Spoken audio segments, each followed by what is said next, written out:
Roma Wines presents Suspense.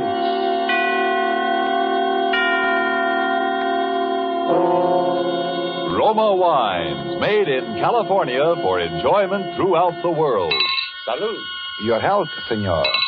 Roma Wines toast the world. The wine for your table is Roma Wine, made in California for enjoyment throughout the world.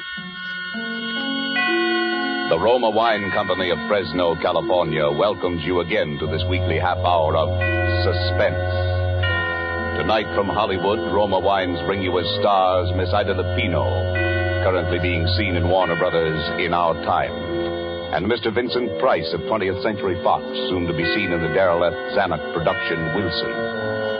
For the appearance of these two distinguished screen personalities, Lucille Fletcher has written a suspense play that deals with brooding anxiety and sharpening suspicion, played against the severe and forbidding background of the late Victorian era. And so, with Fugue in C minor, and with the performances of Ida Lupino and Vincent Price, we again hope to keep you in suspense.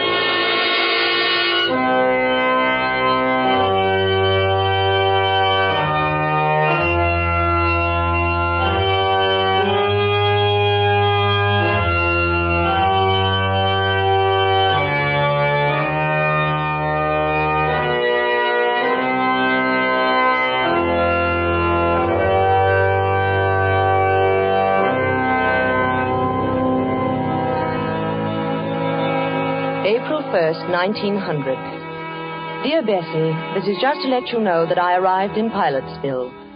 Lizzie met me at the station. She's heartbroken about Papa's bankruptcy and for some reason feels that it's up to me to remedy the family situation. I told her I'd been offered a job, but she swept away that idea in horror. A girl with your looks, Amanda Peabody, doesn't have to get a job. There are too many rich husbands floating around for that. Furthermore, she says she has a rich husband already picked out for me right here in Pilotsville. Don't you remember? I told you about him at Christmas time. He's a Mr. Evans, rich as Croesus, charming, cultured, a lonely widower with two dear little children.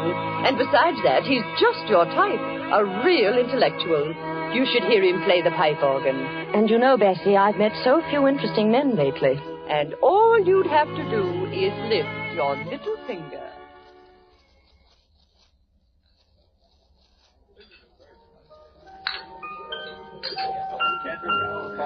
Mr. Evans. Oh, good evening, Mrs. Chumley. How delightful to see you here. I'd like you to meet my sister.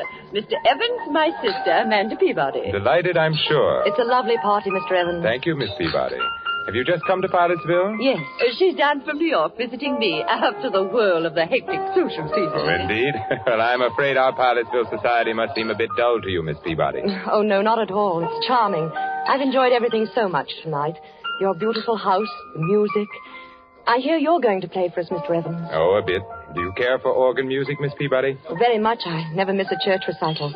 But what a luxury it must be to have your own pipe organ right here in the house. I'm afraid I couldn't do without it. It's my hobby, you know. Bach, Buxtehude, César Franck. Don't you adore their work? Oh, Amanda's very musical. You should hear her render The Burning of Rome. Yes. And the delightful thing, of course, about having a pipe organ in the house is that it's everywhere. To sit at a keyboard and hear the walls, the ceilings, the floors vibrate. You see, Miss Peabody, I've had the pipes installed all over the house. Under this floor, for example, are all the choir stops. Up in the bedroom walls are the stops for the swell manual. In the great 32-foot pedal stops, the giant diapasons are underneath the staircase. My children sleep next door to the echo chamber. So, you see, we live like angels here in a paradise of music. How thrilling. Ladies, come upstairs to the second floor landing, won't you? And I'll show you the console. It was made for me in Vienna.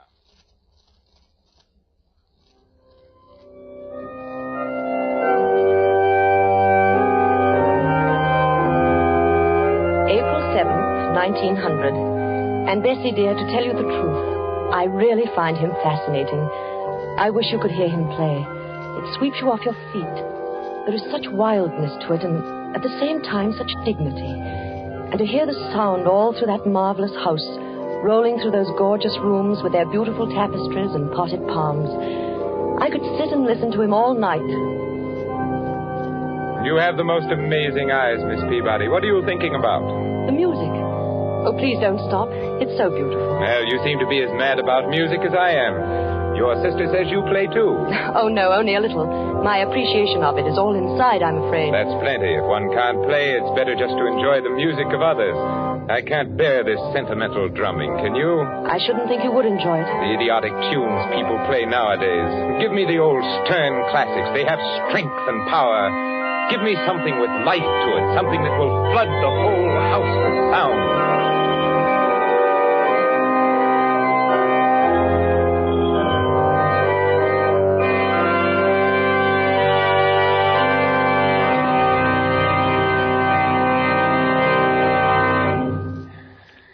Marvelous.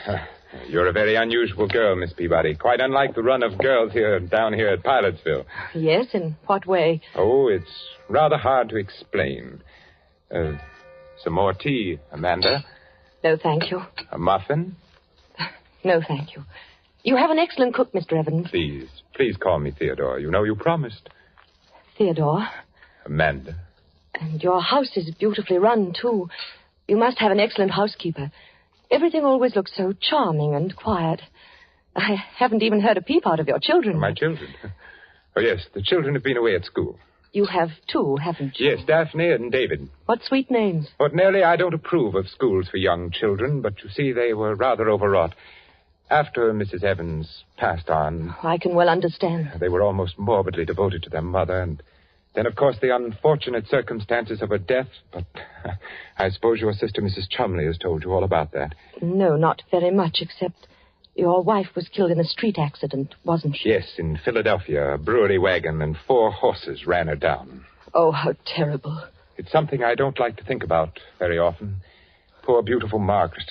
Well, it's like a nightmare, Amanda, and I still can't feel reconciled. But, well, what I was driving at was the children. They were in school when she died, and by some malicious stroke of fate, there was an epidemic of scarlet fever raging up there. The authorities wouldn't lift the quarantine and let them out for her funeral. Oh, poor little things. Yes, it upset them dreadfully. In fact, I sometimes fear it's left a mark on them which may endure all their lives. Why, what do you mean? They suffer from delusions about her. They think that in some way she is linked. Her soul is imprisoned in the organ pipes. How horrible. I wish I could do something about it. It's a frightful notion, but they won't. They don't let me play when they're at home. That echo chamber in particular next door to their bedroom. Yes? You know, it's nothing but an empty sealed room with a few wires. Of course, it's all because they never saw her dead. But they have a notion that she's, well, somehow hidden there. How ghastly. They really think that, do they? Children can think up such very strange things in their little minds. Can't they?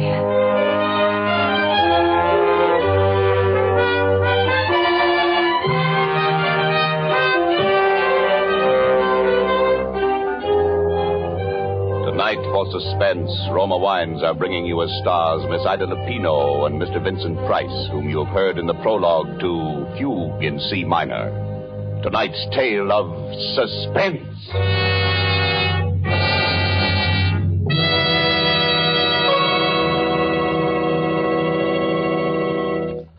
Let us look in on another scene for a moment. A smart dinner party at the internationally famous Hotel de Nacional de Cuba in Havana. One of the guests, a world-traveled American, sets down his wine glass and remarks that a truly fine wine always carries the unmistakable flavor of the particular vineyards from which it comes. Well, then, laughs his Cuban host, you must be homesick for California right now. For the wine you are enjoying so much is from America, from California. It is Roma Wine. Yes, it's true. Our own wonderful vineyard country in California produces in Roma wines that discriminating people in other lands esteem as an imported delicacy. Yet you here at home can enjoy these distinguished Roma wines for mere pennies a glassful. You pay none of the expensive overseas shipping charges and duties.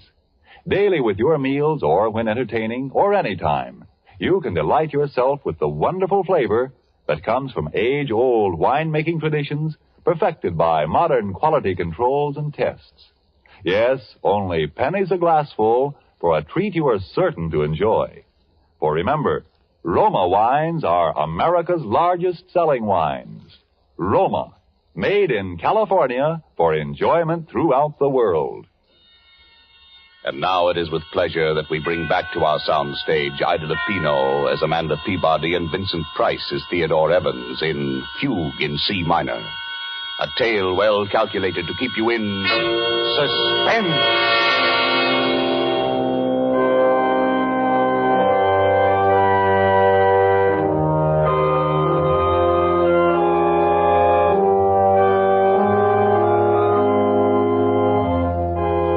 April 18th. I met the children today, Bessie, for the first time. It was a shock. They're strange little creatures, utterly unlike their father. The girl is about 11 and the boy 8. They were both dressed in deep mourning. Their large grey eyes seemed strained with terror. They listened and trembled at every sound. This is Miss Peabody, children. She's a very good friend of mine. Now, I want you both to shake hands with her. Oh, come now, Daphne. You can at least tell Miss Peabody how old you are. Oh, no. Please don't press her. I know when I was a little girl, I hated people to talk about my age. I'd much rather hear about school. We're not going back there, no matter what anybody says. David. That's all right. Then you didn't like school? No, and Mommy didn't like it either. She cried when we went away. Oh, but your Mama wanted you to be educated, didn't she? She wanted you to grow up and be intelligent people, didn't she? Well, didn't she, Daphne? Who are you? You may call me Aunt Amanda. I'm a friend of your Papa's. Do you know where my Mama is? Your Mama? Well, your Mama's in heaven, dear. No, she's not. Then where is she, dear? Please don't start them off, Amanda. It's too upsetting. Come along, children. Now we're going to have a little music, like old times. You remember when your mother was alive? We all used to play together. David, you with your cornet, and Daphne at the violin, and Mama at the piano. Well, Miss Peabody plays the piano, too. And she's promised to play Narcissus, Mama's favorite piece. Well? Well, perhaps some other time, Theodore, when they don't feel so strange. I tell you, I've humored them to death. Now, come, David. There's your cornet on the mantelpiece. And Daphne? No. I insist. Look, now, I'll start the melody on the organ. David, you come in with your cornet obligato in the third measure. Daphne, you can follow me.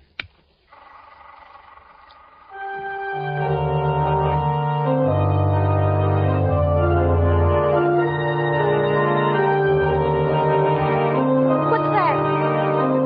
Come along, children. What's that note? That note making that funny noise. What note? Oh, you mean that? Oh, that's just a cipher. A wire must have stuck somewhere. One of the pipe valves. It's Mama. That's where Mama is.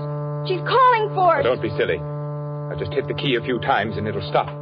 You've heard these ciphers before, haven't you, Miss Peabody? Well, I don't know much about pipe organs. It's a common technical occurrence, but very annoying, of course. What is she doing in there? Why doesn't it stop? That's where she is. She's in the pipe and she can't get out. Daphne, stop that nonsense. Oh, hush, dear. Your Papa will fix it. No, he won't. He can't. She won't let him because he killed her. Daphne, what did you say? Oh, she didn't mean it, I'm sure. The poor little thing's hysterical. We should never have tried to persuade them. Oh, Amanda. Just because they never looked upon her face, because they never saw her lying there in the coffin. Hush, hush. My own children believe that I am a murderer. Theodore, you're making them both As sick. though I who loved their mother so much, who was so devoted for 12 years. Do I look like a murderer, Amanda? Do I? No. There it is again. It's Mama. It's Mama. Shh, dear. I'll take them upstairs for you, Theodore, while you try and fix it.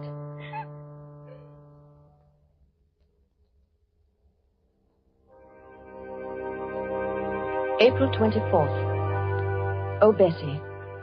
Those poor little children. We took them out to the cemetery today to show them her grave. A marble angel guarded it. It was planted with pure white tulips. How final it was and peaceful. And yet they began to tremble again the moment we set foot inside the house. Poor Theodore. The man is nearly out of his mind. What can he do? I keep asking myself that question.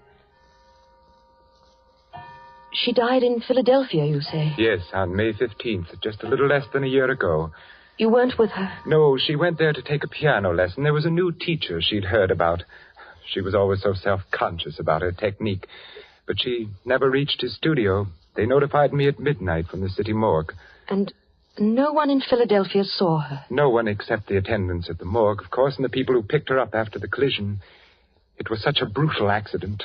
There'd be no one from among them who could speak to the children, explain to them? Oh, no. Oh, it's so horrible, so sordid. Oh, I know, my dear. I hate to make you suffer. But if we could find some way, if they could just believe. When you brought her back here to Pilotsville, there was a funeral. Yes? And was there anybody then who saw her? Oh, no, I couldn't bear it, Amanda. I didn't think at the time. She'd been so beautiful. Her lovely, sweet, gentle face and her eyes. The horses had completely trembled. Oh. Even if the children had been able to come home, I wouldn't have let them look. The coffin was sealed when I left Philadelphia. I didn't want to see her again myself. But there was a funeral. People came. There were flowers, an undertaker. Yes? Well, if they could believe that, if there was one witness, perhaps my own sister Lizzie. Funeral, Amanda? Of course there was a funeral. The finest funeral in town. A snow-white hearse and 25 coaches. Everybody sent flowers. The casket wasn't open, but I've been to lots of funerals where they don't open the casket. And from what I understand, she was pretty badly mangled. But it was a beautiful funeral. Mr. Evans played the organ himself, the finest selections, all the sweet old pieces his wife liked. There was Narcissus, and Mighty Like a Rose, and Goodbye Forever. That's the way it was. So you see, David, my sister, Mrs. Chumley, was there. Yes, but how did she know it was Mama? Oh, David. She didn't see Mama, did she? Well, nobody saw your poor Mama, dear. She wouldn't have wanted anyone to see her. Mommy wasn't there. She talks to us every night. She tells us to look for her. Where, dear? In the pipes. But, David, your Mama's dead. She's been dead for nearly a year. Now, you saw her grave out in the cemetery. She's happy and at rest. Why doesn't Papa give us a key? If he'd only let us have it, we could look for her. What key, dear? The keys to the pipes. There's a little door just underneath the stairs. That's where the big pipes are. And inside it's all dark. But there are tunnels. There's a little room. Go on, dear. That's where she's hiding. That's where Mommy is. That's where Mommy is. Oh, David, darling, now look, come here. No, I hate you. But why do you hate me? Why don't you let me help you? Because... Because what? Because you like him. Him? Papa, you're going to marry him, aren't you? Yes, you are. Rafina says you are. You're going to marry him.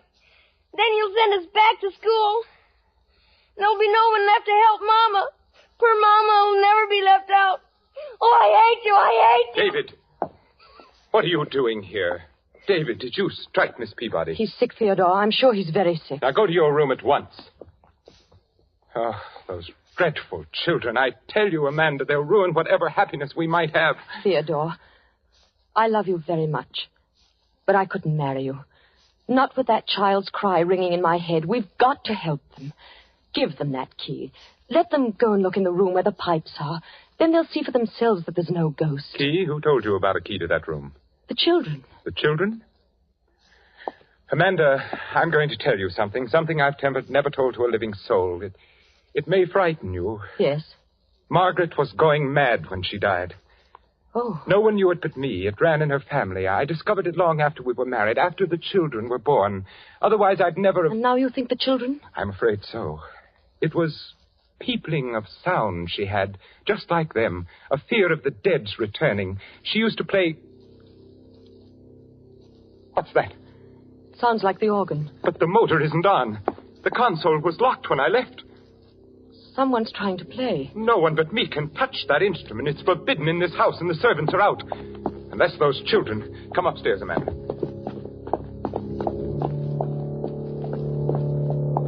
Theodore. Why, there's no one here. No one at the keyboard. The organ's playing itself. That's impossible. The motor's not going. The motor? Yes, it sets the bellows going. There's no air in the pipes unless it's on. No air to make the pipes speak. It's impossible, I tell you. Perhaps the children found the key and got in. Key? No. The key's here in my pocket. There's no other way in. No. Theodore, open that door. Go in there and see what's happening, please. No. Theodore. I won't give in. I won't be a prey to it. Do you hear? I won't. I won't. Here. It's stopped now. Yes. It was probably nothing but the wind. Theodore, give me the key. I'm not afraid. Are you saying that I am? I don't know. But I'll be fair with you, Theodore. I couldn't marry you and live here with that any more than your children can. What do you mean? Rip out those pipes. Rip out the whole pipe organ. Give it to a church, but don't keep it here. Get rid of it's the not pipe worth it. organ? Yes. But I couldn't. The whole house was built around it. It's been the very soul and spirit of this home. It's been the curse, you mean. Theodore, I know I'd go mad, too, if I had to listen to it night and day. It's so hollow. To think of those pipes so huge down there in the darkness. I'd begin to hear things, too. Oh, Theodore! Be quiet. Come outside. We'll take a walk. No, give me the key. Give me the key. You're hysterical, Amanda. I'm sorry I've overburdened you. Why don't you want to go in there? Is it because you know something? You did something? What do you mean? Did you kill her? Amanda. Very well, Amanda. Here's the key. If that's the way you trust me, we'll go down and look around together. Come now, Amanda. I'm sorry, Theodore. It slipped out. It was a dreadful thing to say. It's all right, I understand. Yet it hurts a little. I've trusted you so completely, Amanda. Theodore. Yes, Amanda? Let's not go in there. I do trust you, darling. I believe everything you've told me. No. This little key. To think it should mean so much. How black it is. Yes, pitch black. And cold. Where are the pipes? I can't see them. Come in further, Amanda. You'll see them as soon as your eyes grow accustomed to the darkness. The biggest pipes pack this well under the great staircase like giants. Oh, yes, I'm beginning to see them now. Shouldn't we go and get a candle? Oh, no. Go in a little further. Be careful. The floor's a maze of wires. Now stand there for a second.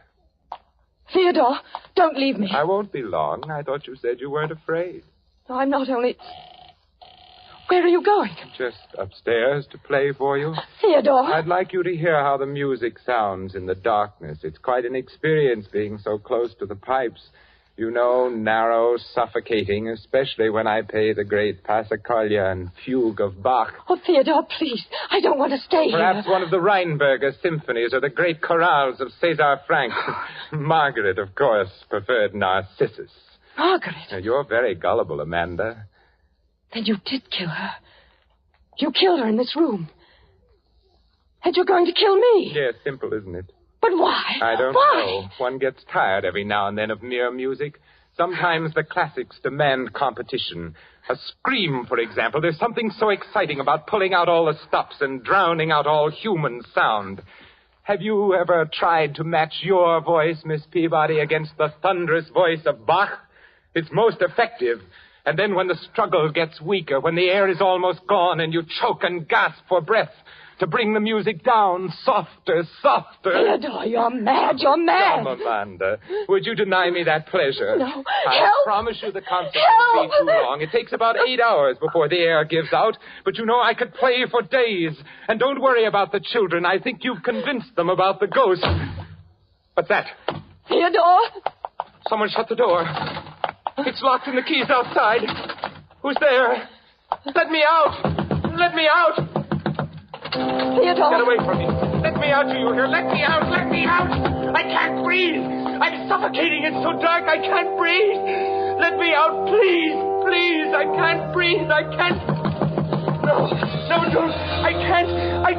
Let me out. I can't breathe.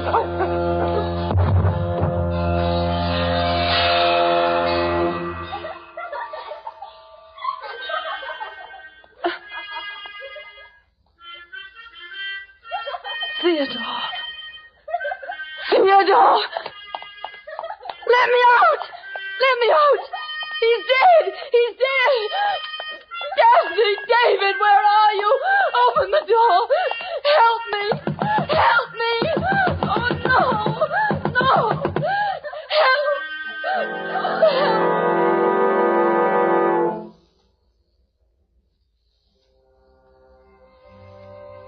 May 1st, 1900.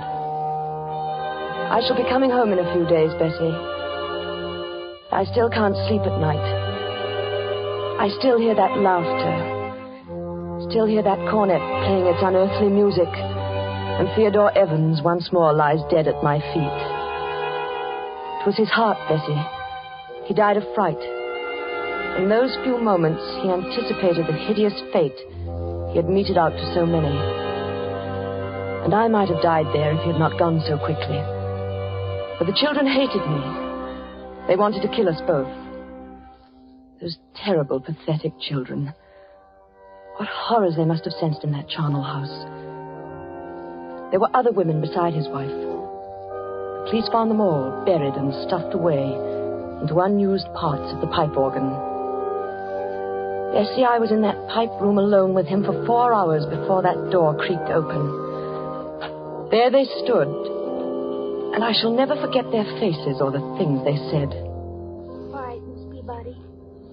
You can come out now if you're really sorry. I'm sorry. Are you sure he's quite dead? Yes, he's dead. We were right all the time, weren't we, Miss Peabody? Yes, you were right. Now, will you come and help us find Mama?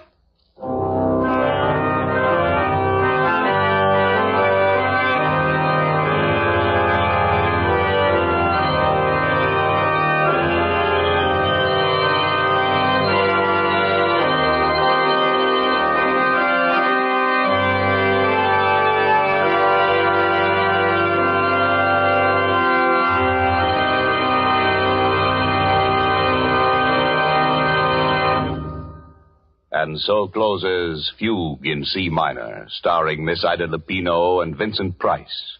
Tonight's tale of Suspense. Suspense is produced and directed by William Spear. Of all the rich treasures man gets from the earth and Mother Nature, none has been more highly esteemed than wine, good, delicious wine. And if you are one who does not yet know how much and how delightfully Roma wines add to your meals, well, let me urge you not to miss out any longer on such a treat as this. There's nothing complicated about it. Just get and serve Roma wine with any meal or any time in any kind of glass you wish. Serve it chilled. Try the many different kinds of Roma wine until you find those you like best of all. Try Roma California Sherry with its wonderful nut-like flavor as an appetizer, or ruby red Roma Burgundy, or the deliciously delicate flavored Roma Sauterne. These superb wines cost you only pennies a glassful. And yet, they make even the simplest meal taste like $1 million. Get some today.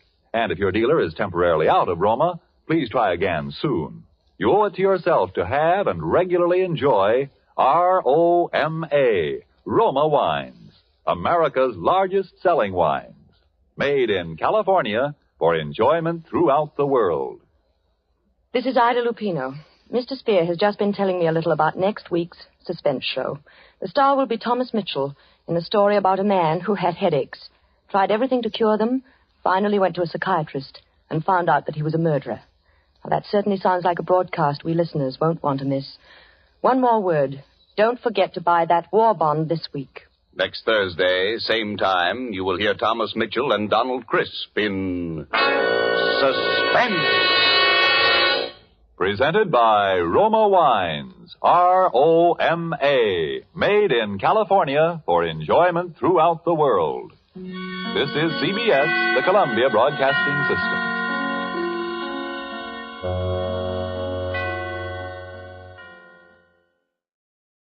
Spooky Ventures is the home for spooky content and spooky merchandise on the web. Check it out today at spookyventures.com. And remember, always keep it spooky.